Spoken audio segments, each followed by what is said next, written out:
कहानी की शुरुआत होती है साल 1996 में, जब एजेंट्स की एक टीम एक हॉस्पिटल पहुंची और वहां से कई अनाथ बच्चों को उठा ले गई। हर बच्चे पर उन्होंने एक खास निशान लगाया, क्योंकि इन बच्चों को एक स्पेशल प्रोग्राम के लिए चुना गया जहां इन्हें परफेक्ट सैनिक बनाया जाना था। इन मासूमों को बेहद मुश्किल तालीम से गुजारा गया, जिसमें इन्हें सिखाया गया कि कमजोरी कोई रास्ता नहीं होती और हर वक्त इन्हें परफेक्ट रहना है, हमेशा हुक्म मानना है और कभी कोई भावना नहीं दिखानी। बच्चों को जानवरों की लड़ाई और एक दूसरे को मारते हुए दिखाया गया ताकि उनके मन से हिंसा का डर पूरी तरह निकल जाए। इन्हें हर वक्त सख्त निगरानी में रखा गया और अपने कमरों से बाहर निकलने तक की इजाजत नहीं थी। जब ये बच्चे 8 साल के हुए तब इनके दिमाग और बाकी हुनर की ट्रेनिंग शुरू कर दी गई। अब इन्हें रोज एक कमरे में बैठकर तरह तरह की पहेलियां और रणनीति के मुश्किल सवाल हल करने पड़ते। जब ये 12 साल के हुए तो ट्रेनिंग और भी बेरहम हो गई। अब इन बच्चों को रोज कई मील दौड़ना होता और अपने शरीर को एकदम चुस्त हालत में रखना पड़ता। एक दिन जब ये सब एक मैदान में दौड़ रहे थे, तब थकान की वजह से एक लड़का पीछे रह गया।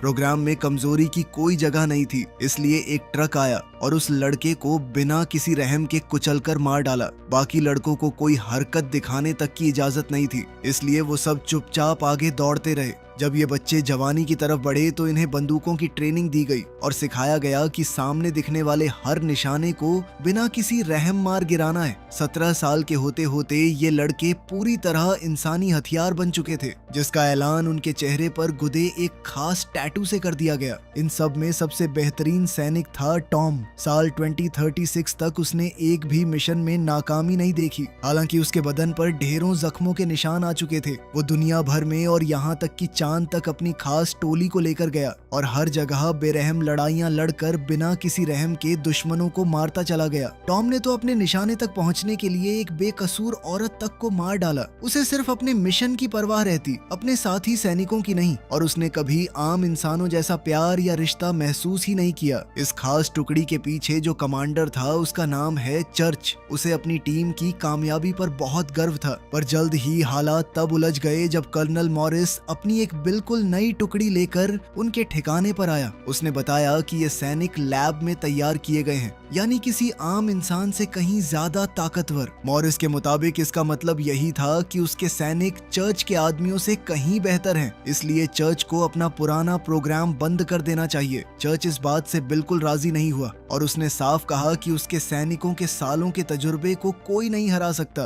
तब मॉरिस ने एक चाल चली और दोनों टुकड़ियों के बीच मुकाबला करवाने का सुझाव दिया ताकि साबित हो जाए कि असल में बेहतर कौन है। मॉरिस ने अपनी तरफ से केन को मैदान में उतारा। जैसे ही मुकाबला शुरू हुआ, केन ने फौरन खुद को बेहतर साबित कर दिया, क्योंकि वो बंदूक चलाने में कहीं ज्यादा सटीक निकला। उसने बिना थके कहीं ज्यादा वजन भी उठाकर दिखाया। दौड़ के मुकाबले में टॉम पहले आगे निकल गया, क्योंकि मॉरिस ने उसे 20 मिनट पहले भागने का मौका दे दिया था। पर जब केन ने दौड़ना शुरू किया तो देर से चलने के बावजूद उसने टॉम को पीछे छोड़ दिया। चर्च फिर भी ये मानने को तैयार नहीं हुआ, इसलिए उसने एक और टेस्ट जोड़ दिया। अब टॉम और केन को लोहे की जंजीरों पर चढ़ना था और एक बार फिर देर से शुरू करके भी केन कहीं ज्यादा तेज निकला। इसके बाद चर्च ने जंग के तजुर्बे की अहमियत साबित करनी चाहिए, इसलिए उसने जंजीरों पर ही एक लड़ाई रखवा दी। मॉरिस ने घमंड में कहा कि मुकाबला बराबरी का रहे, इसके लिए 3 आदमियों को अकेले केन से भिड़ना चाहिए। 2 और सैनिक फौरन टॉम के साथ जंजीरों पर चढ़ गए, पर इससे भी कोई फर्क नहीं पड़ा।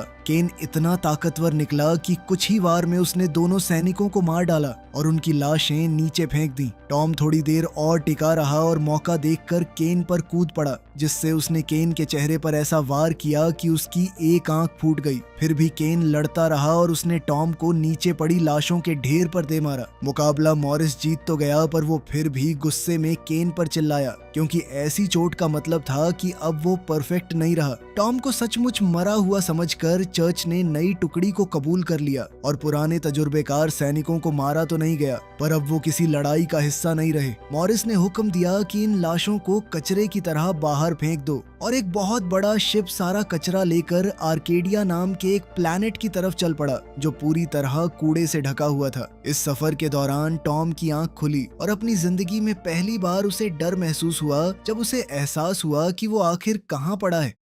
तभी अचानक शिप का दरवाजा खुला ताकि सारा कचरा बाहर गिर जाए और टॉम ने खुद को बचाने की लाख कोशिश की, पर आखिरकार वो भी उस प्लेनेट पर जा गिरा। खुशकिस्मती से वो इतनी ऊंचाई से गिरकर भी बच गया और इलाके में घूमने लगा। पहले उसे चारों तरफ सिर्फ कचरा ही दिखा, पर थोड़ी देर में उसने फटे पुराने कपड़ों में कुछ लोगों को इधर उधर घूमते देखा। टॉम ने उनका पीछा करने का सोचा, पर तभी एक जबरदस्त रेत का तूफान उस इलाके में आ गया, इसलिए उसे रुककर तूफान के गुजरने का इंतजार करना पड़ा। आखिरकार टॉम तूफान से बाहर निकला और एक कब्रिस्तान में जा पहुंचा, जहां की हालत से साफ था कि इस प्लेनेट पर अब तक बहुत से लोग दम तोड़ चुके थे। थोड़ा और आगे बढ़ने पर वो आखिरकार एक ऐसी बस्ती तक जा पहुंचा जिसे इन लोगों ने कचरे और शिप के टूटे हिस्सों से जोड़कर बनाया। वो चुपके से सीढ़ियों के आसपास घूम ही रहा था कि हवा के एक तेज झोंके ने उसे उड़ा दिया और कुछ बच्चों को अपनी तरफ घूरते देखते ही वो बेहोश हो गया। इसके बाद बस्ती के सारे लोग इस बात पर बहस करने लगे कि टॉम का आखिर क्या किया जाए। इस प्लेनेट पर सालों से कोई नया इंसान नहीं आया था, इसलिए वो समझ ही नहीं पाए कि टॉम पर भरोसा करें या नहीं। आखिर में बस्ती के मुखिया ने तय किया कि वो टॉम की मदद तो करेंगे, पर मैक्स उस पर नजर रखेगा। उधर मैक्स की बीवी सैंड्रा टॉम की देखभाल करने लगी। इस जोड़े का एक छोटा बच्चा भी था जिसका नाम नेथन था, जो टॉम को लेकर बहुत उत्सुक रहता,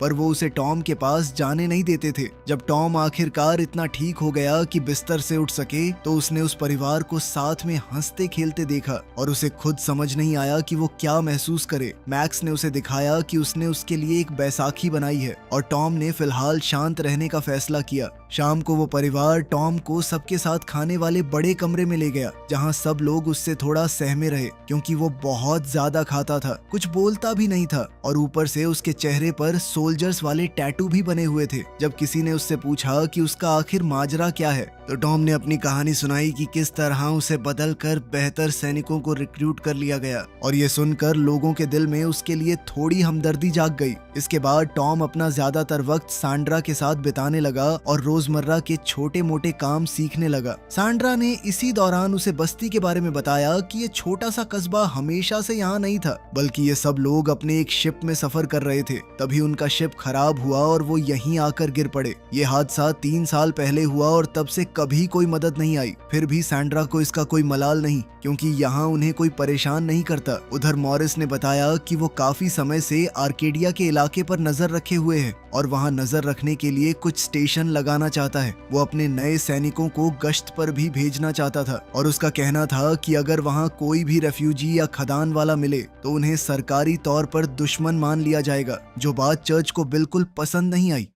वापस आर्केडिया में सैंड्रा बगीचे की देखभाल कर रही थी और उसने एक नन्हा पौधा लगाना सिखाकर टॉम को हैरान कर दिया। तभी एक सांप उनके पास आने लगा तो सैंड्रा ने उसे फौरन मार डाला और बताया कि ये बेहद खतरनाक होते हैं। एक बार ऐसे ही सांप ने नेथन को काट लिया था, जिसकी वजह से वो काफी समय तक बीमार रहा और अब वो ठीक तो हो गया, पर उसी जहर की वजह से बोल नहीं पाता। कुछ वक्त बाद टॉम बाकी आदमियों के साथ कचरे में से काम की चीजें निकालने बाहर गया। मौसम की वजह से उन सब ने अपनी कमर से जंजीरें बांध रखी थी ताकि कोई तूफान में खोकर बिछड़ न जाए। बदकिस्मती से तभी एक बहुत तेज रेत का तूफान उस इलाके में आ गया और उनका एक साथी हवा में फंसकर एक पुरानी मशीन की तरफ उड़ने लगा। बाकी आदमियों ने जंजीर को खींचना शुरू किया, पर वो उस तूफान के आगे इतने ताकतवर नहीं थे कि अपने दोस्त को बचा सकें। तभी टॉम ने आकर जंजीर खींचनी शुरू की और उसकी अकेले की ताकत ही उस आदमी को तूफान से बचा ले गई। इसी खींचतान में किसी के हाथ से एक हथियार गिर गया, जिसे टॉम ने उठा लिया, पर आदमियों ने उसका शुक्रिया अदा करते हुए फौरन वो हथियार वापस मांग लिया। तभी एक शिप उनके ऊपर से उड़ा तो टॉम के मन में उत्सुकता जागी, पर उसे बताया गया कि कचरा गिराने वाले ये शिप सिर्फ कूड़ा फेंक कर बिना किसी से मिले चले जाते हैं। दिन गुजरते गए और टॉम धीरे धीरे बस्ती की जिंदगी का आदी हो गया। वो आदमियों के साथ कचरा छांटता और सैंड्रा के साथ घर के काम निपटाता। एक शाम टॉम सैंड्रा को देखने में इतना खोया रहा कि गलती से उसकी उंगली कट गई और उसे दर्द का एहसास तक तब हुआ जब सैंड्रा ने उसका जख्म साफ किया। सैंड्रा ने जानना चाहा कि एक सैनिक की जिंदगी आखिर कैसी होती है, लेकिन जब टॉम ने अपनी पिछली जिंदगी के बारे में बताना शुरू किया तो सैंड्रा ये सब सुनकर चौंक गई। सैंड्रा ने उसे गले लगाकर कहा कि सब ठीक हो जाएगा, जब क्रिसमस का वक्त आया तो बस्ती में एक बहुत बड़ी पार्टी रखी गई। टॉम की जिंदगी ठीक चल रही थी कि तभी कुछ पटाखे फूटे और टॉम ने उन्हें गोली की आवाज समझ लिया। इससे उसके अंदर का पुराना सदमा जाग उठा और उसे अपनी उस भयानक ट्रेनिंग का एक एक मंजर याद आने लगा। खुद से डरकर टॉम छत पर जा छिपा और दूर से ही पूरी पार्टी को देखता रहा। अगले दिन उसने एक जुगाड़ लगा के पंचिंग बैग बनाया और उस पर मुक्के बरसाते हुए अपनी फ्रस्ट्रेशन निकालने लगा। पर इससे उल्टा मौत और तबाही से भरी ढेरों यादें ताजा हो गईं, जिनमें वो पल भी था जब उसे एक बच्चे तक को मारना पड़ा। तभी एक आदमी टॉम को कोई तोहफा देने उसके पास आया, पर टॉम अब भी अपनी यादों में इस कदर खोया हुआ था कि उसे वो आदमी सिर्फ एक दुश्मन नजर आया। इसलिए उसने उसका गला पकड़कर उसे नीचे गिरा दिया। उसने तो उस आदमी को एक मशीन में फेंककर लगभग मार ही डाला था, पर खुशकिस्मती से वो ठीक वक्त पर होश में आ गया और उसे एहसास हुआ कि बहुत सारे लोग ये सब देख रहे हैं। अब सब लोग एक बार फिर उससे डरने लगे, खासकर तब जब वो उस बैग को तब तक घूंसे मारता रहा जब तक उसके हाथों से खून न बहने लगा। इस मंजर ने उसके अंदर एक और याद जगा दी, जिसमें वो एक कमरे में अपने ही एक साथी बच्चे को बुरी तरह पीट रहा था, जबकि उसका उस्ताद उसे याद दिला रहा था कि उसे कभी कोई रहम नहीं दिखाना।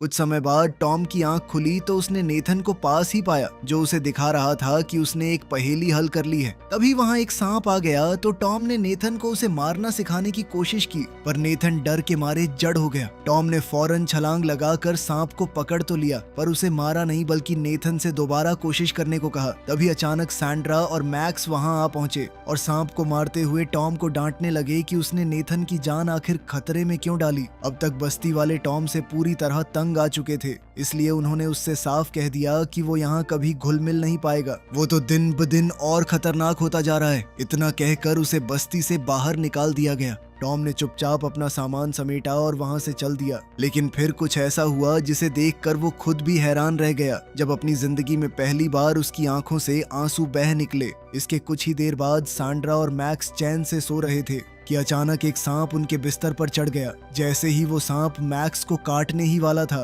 तभी नेथन आया और बिल्कुल वैसे ही बहादुरी से उस सांप को मार डाला जैसे टॉम ने उसे सिखाया था। मैक्स को एहसास हुआ कि टॉम बिल्कुल सही कह रहा था, इसलिए वो भागकर घर से बाहर टॉम को ढूंढने निकला और उसे कूड़े के बीच छुपा हुआ पाया। उसने जो कुछ हुआ उसके लिए माफी मांगी और टॉम को वापस चलने का न्योता दिया। तभी ठीक उसी वक्त मॉरिस के सैनिकों से भरा एक शिप उस प्लैनेट पर आ उतरा, जिसे टॉम ने फौरन पहचान लिया और वो मैक्स को लेकर वहां से भागा। जल्द ही उस शिप में से ढेरों गाड़ियां और सैनिक बाहर निकले, जिनमें केन भी शामिल था। बस्ती वालों ने खतरे की घंटी बजाकर खुद को बचाने का मोर्चा संभाल लिया। सैनिकों ने हमला शुरू कर दिया और सामने जो भी दिखा उस पर गोलियां बरसाने लगे। चारों तरफ धमाके होने लगे और एक धमाके की चपेट में मैक्स भी आ गया, इसलिए टॉम को उसे घसीट कर वहां से ले जाना पड़ा। जब वो किसी महफूज जगह पहुंचे तो टॉम ने मैक्स के जख्म बांधने की कोशिश की, पर अब बहुत देर हो चुकी थी और मैक्स अपने परिवार को याद करते करते दम तोड़ गया। उधर चर्च को इस बस्ती पर हमले की खबर मिली, पर मॉरिस ने अपने सैनिकों को हुक्म दिया कि चाहे ये आम लोग ही क्यों ना हो, इन्हें मार डालो। इमरजेंसी सिचुएशन के लिए चर्च ने अपने पुराने सैनिकों को भी तैयार करना शुरू कर दिया। बस्ती की मुखिया खुद सैनिकों से बात करने की कोशिश करने बाहर आई, पर उसे वहीं मौके पर गोली मार दी गई। ये देखकर बस्ती वालों ने अपने घर को बचाने के लिए जवाबी गोलीबारी शुरू कर दी, पर उनके चंद हथियार इतनी बड़ी फौज के आगे नाकाफी साबित हुए और जल्द ही सैनिकों ने पूरे कस्बे में मौत और तबाही मचा दी। वो अपने साथ फ्लेम थ्रोवर भी ले आए ताकि लोगों को सबसे जालिम तरीके से धीरे धीरे जलाकर मार सके। तभी टॉम छत तोड़कर अंदर कूदा और उसने आग बरसाने वाले एक सैनिक को मार गिराया। फिर उसने गिरी हुई लाशों से हथियार जमा किए और दूसरे आग बरसाने वाले सैनिक को ढूंढने निकला, जो उस वक्त सैंड्रा और बच्चों के पीछे भाग रहा था। खुशकिस्मती से टॉम ठीक वक्त पर वहां पहुंचा और उसने रॉकेट लॉन्चर से उस सैनिक को ढेर कर दिया। जब एक और सैनिक दीवार के आर पार गोलियां चलाने लगा तो टॉम ने सबको झुका दिया और दरवाजा खोलकर एक और रॉकेट से उस आदमी को भी मार डाला। इसके बाद उसने उस सैनिक का कम्युनिकेटर उठाया और एक गुर्राहट भेजकर देखना चाहा कि आगे आखिर क्या होता है। मॉरिस सोच में पड़ गया कि अब क्या किया जाए, तो चर्च ने उसे अपने आदमियों को पीछे हटाने की सलाह दी, जिसे मॉरिस ने मान लिया। सैनिकों के जाते ही बस्ती वालों ने अपना वक्त घायलों के इलाज में लगाया। और जब टॉम ने बताया कि मैक्स अब इस दुनिया में नहीं रहा तो सैंड्रा टूटकर बिखर गई। टॉम ने जितने हथियार मिल सके सब जमा किए और अपना चेहरा रंग कर बदला लेने के लिए तैयार हो गया। टॉम चुपके चुपके वहां पहुंचा जहां शिप उतरा था और एक गाड़ी पर गोली चलाकर अफरा तफरी मचा दी। सैनिक उसे ढूंढने बाहर निकले और टॉम ने अंधेरे में छिपकर एक एक करके उन पर हमला किया। उसने एक आदमी को छत से नीचे धकेला और दूसरे पर एक सांप फेंक दिया। फिर टॉम ने पानी में छिपकर एक सैनिक को चाकू घोंपा और 2 और को गोलियों से चौंका दिया। जब और सैनिक मदद के लिए आए तो टॉम उनकी जवाबी गोलियों की परवाह किए बिना उन सबको भूनने लगा। दरअसल उसने तो एक पुतला खड़ा कर रखा था और दूर से डोरियों के सहारे उस हथियार को चला रहा था। साथ ही उसने वहां कुछ एक्सप्लोसिव्स भी लगा रखे थे जिन्हें एक साथ चलाकर उसने कई आदमियों को एक ही पल में उड़ा दिया। तभी एक रेत का तूफान आ गया, इसलिए टॉम ने खुद को एक पुरानी मशीन से बांध लिया, जबकि तूफान बाकी बचे आदमियों को उड़ा ले गया। आखिर में जो सैनिक बचे वो अपनी गाड़ियों में थे, इसलिए टॉम ने ऊपर से छलांग लगाकर एक छत पर उतरते ही जो भी आदमी दिखा उस पर गोली चलानी शुरू कर दी। फिर उसने उस आर्मर्ड व्हीकल का ढक्कन खोलकर अंदर कुछ एक्सप्लोजिव फेंक दिए। पर केन अब भी अपने ट्रक में था और दोबारा बस्ती पर हमला करते हुए और भी तबाही मचा रहा था। बिना किसी शक के उसके करीब पहुंचने के लिए टॉम ने एक ट्रक चुराया और सीधा जाकर केन की गाड़ी में टक्कर मार दी। केन अपनी गाड़ी से बाहर कूदा और उसने फौरन अपने बैग से अपने जख्मों के लिए कुछ दवाई निकाली। टॉम सैंड्रा और बच्चों को बचाने के लिए उन्हें ढूंढने निकला ही था कि केन उससे लड़ने के लिए सामने आ गया। दोनों के बीच एक नई भिड़ंत छिड़ गई। उन्होंने एक दूसरे पर एक के बाद एक लगातार हमले किए और आसपास जो भी चीज दिखी उससे एक दूसरे पर हमला बोल दिया। एक बार के लिए ऐसा लगा कि केन हावी पड़ रहा है, लेकिन तभी टॉम की नजर नीचे जमीन पर पड़े एक हथियार पर गई। केन ये देखते हुए पहले ही उस हथियार की तरफ लपका, लेकिन ये तो टॉम की एक चाल थी। उसने तुरंत हेलीकॉप्टर की पंखुड़ी से हमला करते हुए केन को जबरदस्त घायल कर दिया। फिर उसने उसे घूंसा मारकर जमीन पर गिराया और उसका गला पकड़कर आखिरकार उसे हमेशा के लिए खत्म कर दिया। कुछ ही पल बाद चर्च की पुरानी फौज को टॉम और बाकी बचे लोग मिल गए, पर उन्होंने हमला नहीं किया क्योंकि वो आज भी अपने पुराने जनरल की इज्जत करते थे। उधर मॉरिस को एहसास हुआ कि उसके सारे आदमी मारे जा चुके हैं, इसलिए उसने चर्च को हुक्म दिया कि पुराने सैनिकों को छोड़कर शिप उड़ा दे। जब चर्च ने इसका विरोध किया तो मॉरिस ने उसे वहीं मार डाला। तभी पुरानी टुकड़ी ने शिप में घुसकर मॉरिस को पकड़ लिया और उसे टॉम के सामने ले आए, जिसे देखकर मॉरिस इतना डर गया कि गिड़गिड़ाते हुए उसने अपनी पैंट तक गीली कर दी। इसके बाद मॉरिस और उसके सलाहकारों को शिप से बाहर आर्केडिया पर फेंक दिया गया, जहाँ एक बॉम्ब फटा और उन सबको खत्म कर दिया। शिप महफूज तरीके से उड़ चला और तभी पता चला कि बस्ती के बचे हुए सारे लोग भी इसमें सवार हो चुके हैं, जो अब किसी बेहतर जगह बसने के लिए जा रहे थे। आखिर में नेथन ने टॉम से उसे गोद में उठाने को कहा और इसी पल टॉम ने पहली बार जाना कि सच्चा प्यार महसूस करना आखिर कैसा होता है। इस एक खूबसूरत पल ने उसकी बेरंग सी जिंदगी में आखिरकार रंग भर दिए। वीडियो पसंद आई तो लाइक कर देना, चैनल को सब्सक्राइब कर लेना। मिलते हैं अगली वीडियो में।